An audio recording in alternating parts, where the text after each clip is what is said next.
irú ìgbéyàwó wo lẹ̀yìn àtọkọ yín jọ ṣe. a ṣe court wedding a dẹ̀ ṣe church wedding. ìgbéyàwó alárèdè ẹsẹ ní church ẹ tún ṣe ní kóòtù ọmọ mélòó lẹ ti bí fún. ọmọ méjì. ọdún kẹlẹ oníta. nọ́mbà tó mọ̀ mọ́ mi ó ti block ẹ̀ so ẹni àwọn aráalé wa ló wá sọ fún mi ní pé ọkọ yín ti lọ ṣe wedding pẹ̀lẹ́ lómi pé kí n lọ wo lórí Facebook mo ló ti block mi lórí Facebook so mo wá lo àkáǹtì ẹlòmíì fi wo Facebook ẹ̀ mo ṣáà rí wedding picture àwọn méjèèjì mo rí ń bẹ̀ mo download ẹ̀ mo save ẹ̀ sórí phone so mo trace the court tó ti lọ ṣe wedding ní Ìsọlọ̀ lẹ́kọ̀ọ́ mo lọ síbẹ̀ so ìgbà tí mo débẹ̀ mo ní ọkọ mi wá ṣe wedding bíbáyìí wọ́n ní bẹ́ẹ̀ ni mo dẹ̀ mú wedding certificate wa dání so wọ́n wá ní ìgbà táwọn bí ó sọ pé òun ò ṣe wedding rí pé ṣùgbọ́n òun lọ́mọ mo wá fi wedding certificate wa wọn pé èmi àti ẹjọ́ ṣe court wedding a dẹ̀ divorce so báwọn ènìyàn ṣáà ní lóòótọ́ ló ṣe wedding tó rán fi fáìlì wọn fi hàn mí. pẹ̀tẹ́ ṣe court wedding kì í ṣe wọ́n sọ àwọn implication court wedding fún yín. bẹ́ẹ̀ ni wọ́n sọ fún torí lẹ́yìn ìgbà yẹn àwọn human rights wọ́n ga lọ sí human rights bọ̀kan tó ń tọ́lá ó sọ fún mi pé kò sí nǹkan tí mo lè. lórí Facebook. Prince Anuoluwa Adio. Prince Anuoluwa Adio ní tẹ́lẹ̀ lórí Facebook. ẹ̀yin ọmọ Nàìjíríà ẹ bọ̀ wítíwítì ìlú Anuoluwa wọ́n wá tiẹ̀. ó sì dá ọ sí kolobo tiwa àtọ́mọ́ sọ́wọ́n application dájú òṣèṣá. bẹ́ẹ̀ ni sàmúmọ́. so tiwa dájú ìdìbò ọmọ jẹ lọ. rárá o torí pé nǹkan tí family wọn ti wò pé torí pé bóyá mi ò léèyàn àti pé àlówó lọ́wọ́ ta lè fi gbà wọn lọ sí court torí mo pe bàbá wà nílùú Ìbàdàn yìí wọn dẹ̀ pé wá láti tọ́lọ̀ yẹn ti pé ọdún kan sí bàbá ò pè mí kọ́ béèrè pé báwo làwọn ọmọ tí bá pé wọn ní gbé call mi tí bá fi strange number pé wọn tó bá ti gbọ́ voice ni wọ́n máa drop call. kí ló kọ́ táwọn èèyàn bàbá rẹ̀ sí. Pastor Solomon Adio. you mean pastor as in pastor or nickname pastor. rárá sà. ìbéèrè tó bá dé láàárọ̀ ọ̀la tó ní ọmọ bínú ó ń ṣetán láti máa gbọ́ bùkátà ọmọ àti tiẹ̀ náà ṣùgbọ́n kọ́ dáhùn fomi lo obìnrin tíbi náà bẹ́ẹ̀ òun ò ní fi ọ́ sílẹ̀ àbí tí ń ṣọ́tù láàrin ọ̀dọ̀ ẹ̀yin méjèèjì ló ṣe. nǹkan tí mo fẹ́ ni pé mi ì fẹ́ mọ́ kó ṣàmà kó máa tọ́jú èmi àtàwọn ọmọ mi nǹkan tí mo fẹ́ nìyẹn torí òun ó ti wò pé bí wọ́n pé èèyàn tútù ni mi kódà àwọn tájọ́ ń gbélé máa ń bí mi pé wọ́n máa ní àwọn. kí ló kó ṣe fún tó fi lè sábúrú fún ẹ tó báyìí. mi ì ṣe kọ́kọ́ fún sa mi ò ṣe torí ìgbà tí àwọn èèyàn pè tó fi mọ́ pastor church mi wọ́n pè gbogbo táìgbà yẹn gan taro bí wọ́n face difficulties níbi iṣẹ́ pastor church mi wọ́n tún fún ní 20,000 nígbà yẹn ìgbà tó ń ronú àṣẹ gbogbo táìgbà yẹn ló ń ronú pé owó tó fẹ́ fi ṣe wedding ṣàwọn ọmọ owó wedding ló ń wá so pastor mi gan tún pè pé káwọn bá wa parí ẹ̀ tó bá ti jẹ́ pé mo ṣẹ́ kò dá wọn lóhùn gbọ̀ngàn tó sọ fáwọn èèyàn ni pé mi ò ṣe òun wípé ó ti sú òun ni pé mi ò ṣe òun. wípé ẹ ti sú òun bẹ́ẹ̀ ti sú òun. bẹ́ẹ̀ ni sà. àwọn kílẹ̀ rò pé ẹ ṣe tẹ́ fi sú. mi rò pé ẹ ṣe kankan. tẹ court tó marry courtship. bẹ́ẹ̀ ni a court kàtó for how many months. a court for like a year plus ṣá kàtó wed. ẹ bá gbé lọ court ẹ mọ implication sa. bẹ́ẹ̀ ni sàmúmọ́. are you ready for that. mo ti lọ report ẹ ní court àti ṣe wedding. so.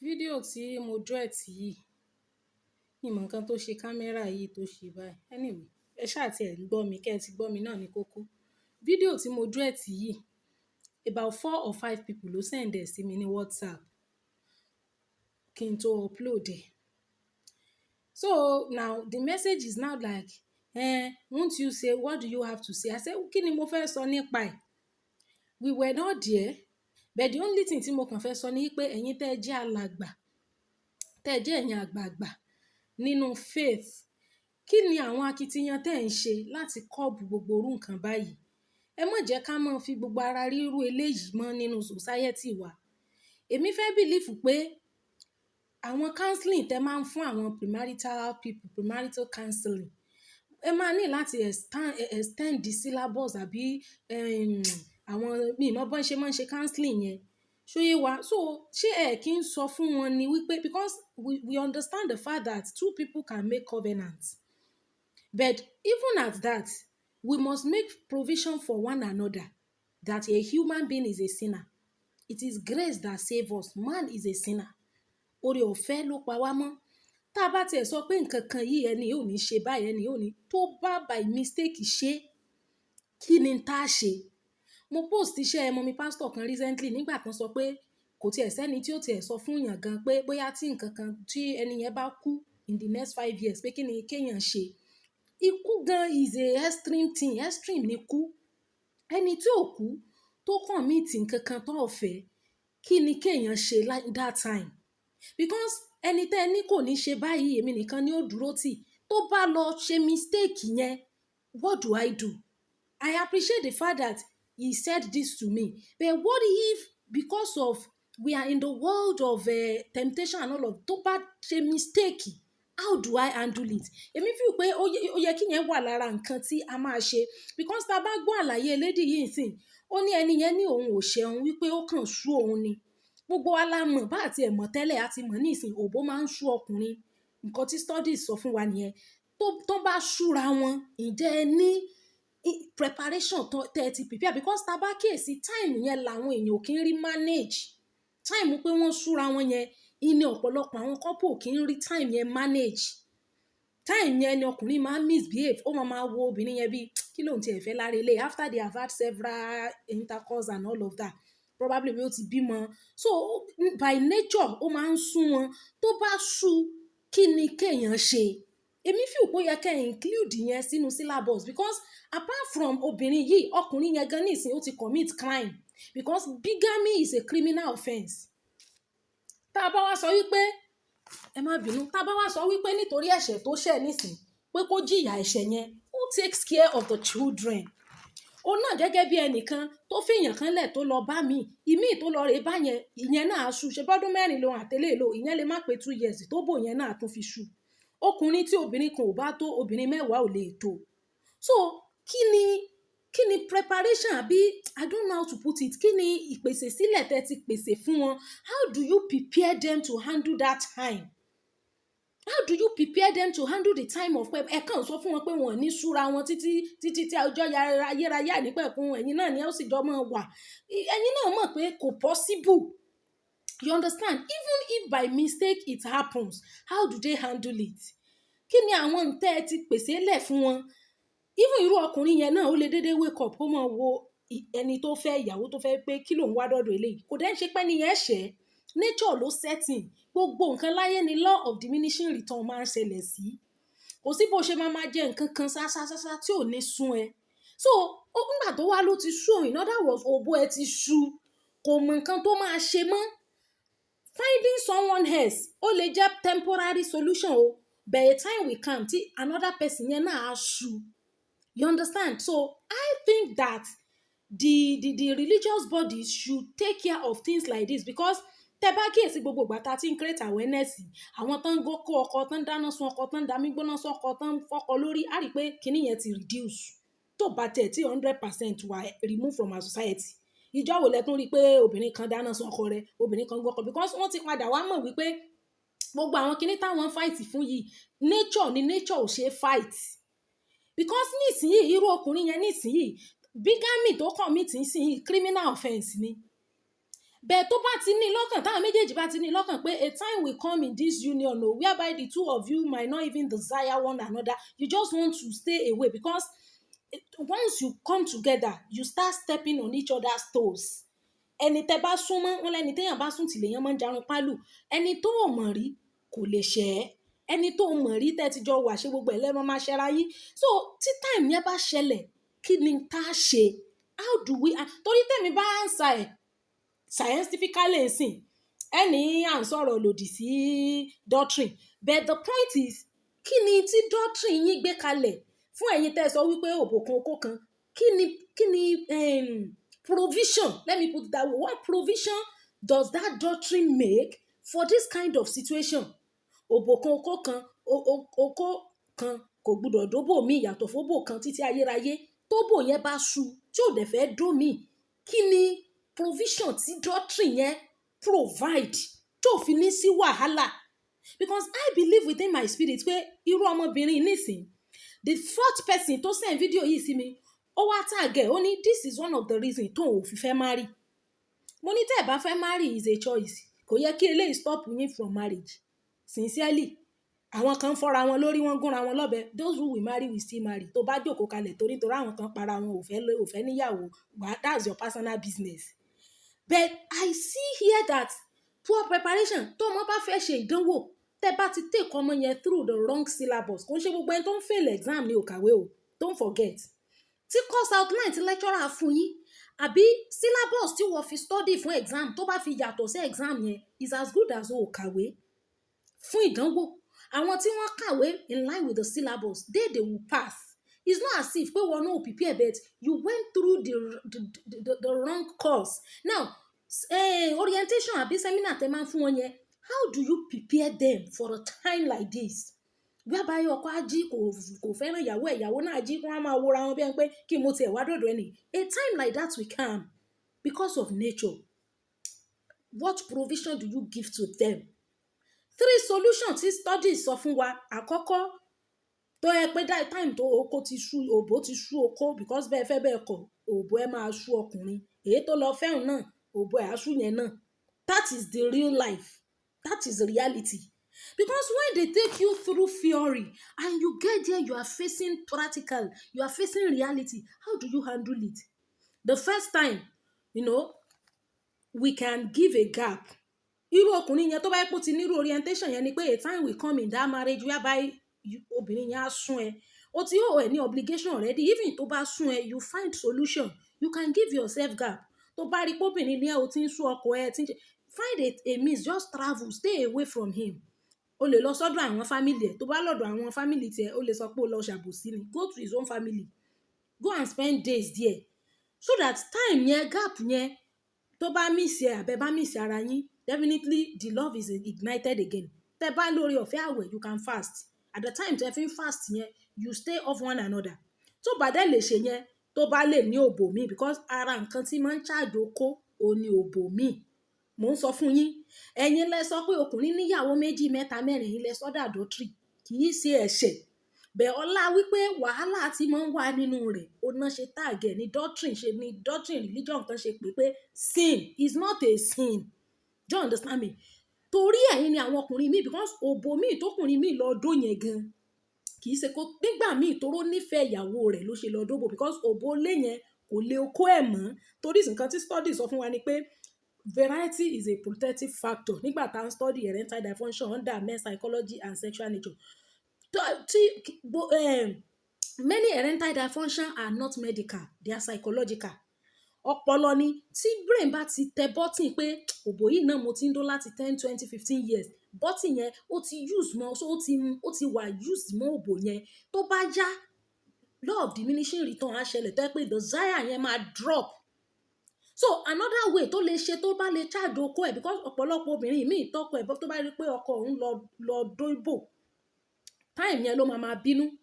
Àárín ọ̀sẹ̀ kan ọ̀sẹ̀ méjì tó ṣàìdóbò dé yẹn, tó o bá bínú tó bá pẹ́ after ọ̀sẹ̀ kan ní bínú tiẹ̀ tó lọlẹ̀ ló tó ṣẹ̀fẹ̀ gbà fún, okó yẹn lè tún ti kú again, ó máa tún ní láti tún lọ recharge ẹ̀.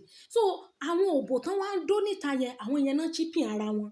Torí tí gbogbo obìnrin àgbáyé bá ní tó bá san owó orí mi ò ní dó mi, á rí wípé single mother gan reduce. Because tó bá jẹ́ wípé ẹni tó níyàwó tó ju ẹyọ kan lọ ni, kò ní much problem nínú ara, because oríṣiríṣi variety tó níyẹn ó máa help láti charge okó ẹ̀. Irú tó fi já ilé ilẹ̀ tọmọtọmọ ń sìn tó ní ló ti sú òun tó sá lọ yẹn, kò ní sá lọ, because nísìn who takes care of the kids?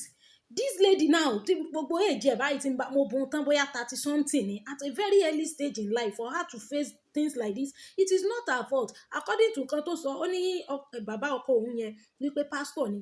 Kí ni àwọn nǹkan tí wọ́n provide, kí ni provision tí ìjọ ń ṣe fún àwọn premarital counselors àti àwọn intending couple? What provision do you give to them for that time? Because it is very sure pé wọ́n á go through time yẹn. Time yẹn làwọn èèyàn náà kí ń rí manage. You see problem, you see a lot of ọkùnrin tó wò pé òun ò fẹ́ fail ní obligation òun, á máa sá kójókójó lọ, á lọ máa yọ kẹ́lẹ́kẹ́lẹ́, á lọ máa ṣe ìta. Tó bá wá ṣètà ẹ̀wà lóbò tó dó yẹn, ẹnìkan gé lórí, ẹnìkan bẹ́ orí, ẹnìkan yín lọ́rùn, ẹnìkan pa. Meanwhile ọ̀pọ̀lọpọ̀ àwọn tó desire to have another wife jẹ́ kán ní. Ẹni tẹ̀dẹ̀ nìkan jọ ọmọ ẹgbẹ́ yìí wọ́n súra wọn, time tán súra wọn yẹn, how do you kí lẹ sọ fún wọn pé ń ṣe ní àkókò yẹn? Because I'm very sure tí ọkùnrin yẹn bá mọ̀ pé àwọn nǹkan wà tóun lè ṣe, because time tán súra wọn yẹn, it could be strange to them. Ó lè feel pé bóyá obìnrin yẹn bóyá oògùn gan ló fi fẹ́ òun, tàbí kó mọ foríṣiríṣi àsùn kan nínú ọkàn rẹ̀. Ìyẹn ò dẹ̀ fogun fẹ́, ìyẹn ò dẹ̀ ṣẹ́, nature ló setting, nature ló dé. Now nǹkan tí ọmọ ò learn, tí ọmọ ò mọ̀ pé òun go through, tó bá pàdé, kì í ṣe gbogbo àwọn tó ń kú sójú ogun yẹn náà prepare fógun, bẹ́ẹ̀ nǹkan tó prepare fún gbà mí yàtọ̀ sí nǹkan bá. It's not all people who got divorced or whose husband left them that are bad, but they went through a time that they could not manage. You understand? So nísìnyí tí ó ní ó sọ pé ó ti sú kò ṣẹ̀hún, ó kàn sú òun ni. Fine, nígbà tó sú yẹn, ó mì pé ọkùnrin yẹn ò mọ̀ gan pé a time will come tóbìnrin yẹn á sú.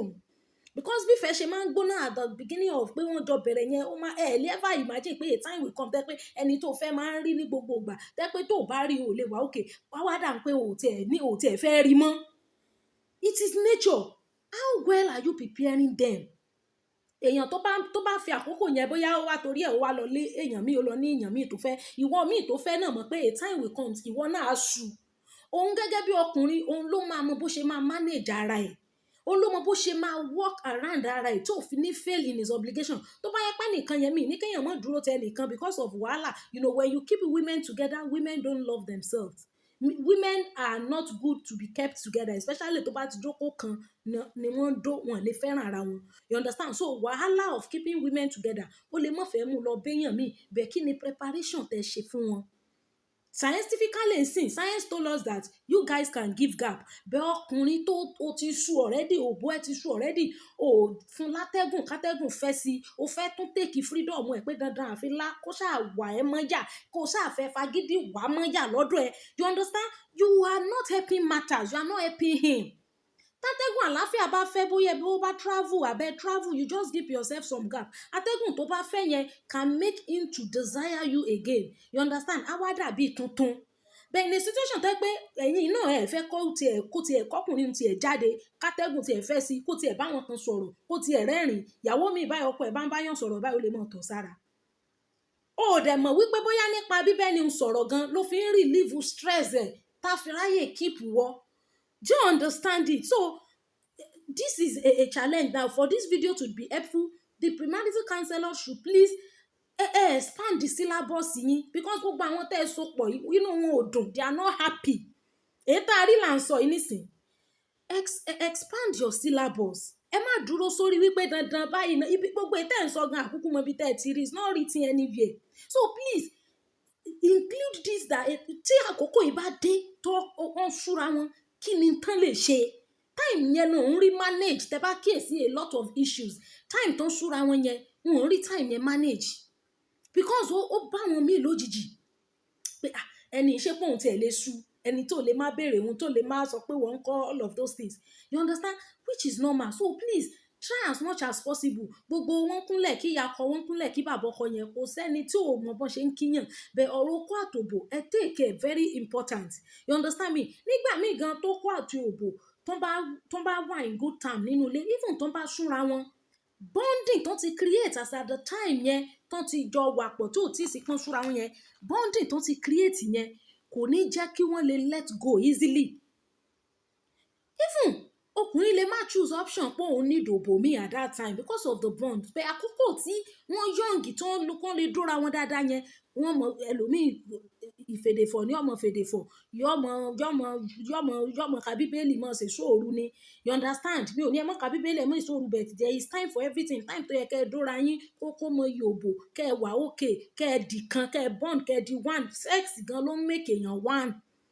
The two becoming one, then you interpret as monogamy yẹn is talking of intercourse, you understand. So time yẹn bonding tẹ́ bá ti create nígbà yẹn, later tí law of diminishing return yẹn bá ṣẹlẹ̀ pé nature setting yẹn ti ń rẹ̀wẹ̀sì, kò fi bẹ́ẹ̀ sí much affinity yẹn mọ́, bonding ìgbà yẹn máa ṣiṣẹ́ fún yín.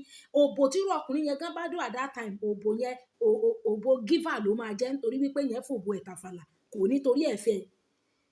Yes, ó fẹ́ fi ṣe booster, kó fi boost okó ẹ̀ lè ṣiṣẹ́ lé ni, kò ní dé level pé ó fẹ́ fẹ́ tán, torí bonding tó ti create with you yẹn, you understand. So you don't need to waste the time of early time tẹ́ ṣe wà, ẹ dóra yín dáadáa. Tẹ́ bá dóra yín, tẹ́ ẹ bond, time tí law of diminishing return yẹn bá ń ṣẹlẹ̀ tó di pé òbò ti ń ṣókó, kó fi bẹ́ẹ̀ lé mọ́, you understand. Bonding tẹ́ ti create nígbà yẹn kò ní easy to let go until you overcome that time. So please try and expand your syllabus and your scope such that you teach them how would they manage this time. Time yìí kí ló ṣe máa because all of those things is sad, it's so sad kí irú obìnrin at this age of her life kó ti experience irú this kind of breakage. Ọkùnrin yẹn náà ní nísìnyìí nítorí àìní àwọn knowledge tó yẹ kó ní, ó ti lọ commit criminal offence. Bigamy is a criminal offence.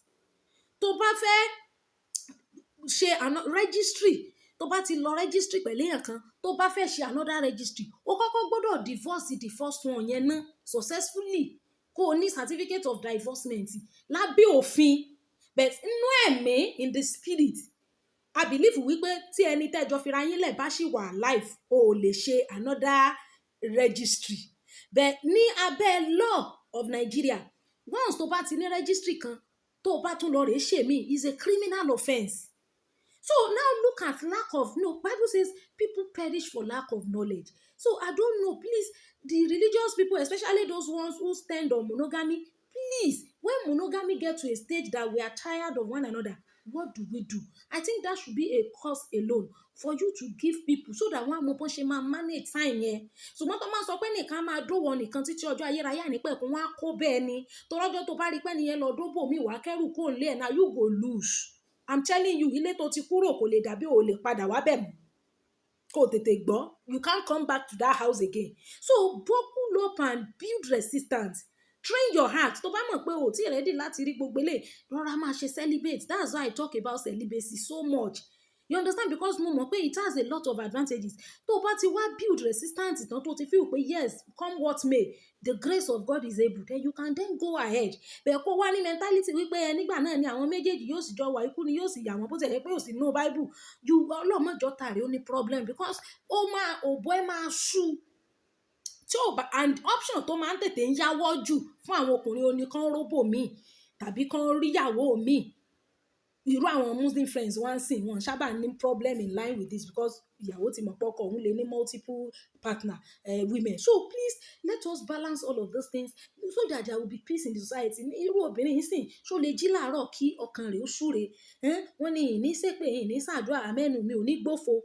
Bẹ́ẹ̀nu rẹ̀ ò tiẹ̀ ṣépè gan, ṣé ọkàn rẹ̀ lè ṣàdúrà? Ẹni tẹ́ jọ lọ commitment, tẹ́ ṣe commitment fúnra yín lórí pẹpẹ tẹ́ tún lọ inú court of law tó tún ṣó ni mo ṣe sọ pé àwọn májẹ̀mú yẹn ò mú okó ọkùnrin pamọ́ sínú ìgò. Àwọn certificate registry yẹn kò ní kí okó ọkùnrin kó má le tó bá rí òbò míì. Do you understand it? So please let us, it is a challenge to religious bodies. Please expand the scope of your seminar, or is it counseling? Tẹ́ máa ń pè. Tell them that a time, how do they manage this time? I think that should be, because I know that tó bá ti mọ eléyìí ni, they will have trained each other. How do we manage this time of pé ó kàn ti sú mi jàre, I just don't feel like going to her. It's not evil, kò ń ṣe pé ẹ̀mí èṣù kan. You understand? It is nature ló setting.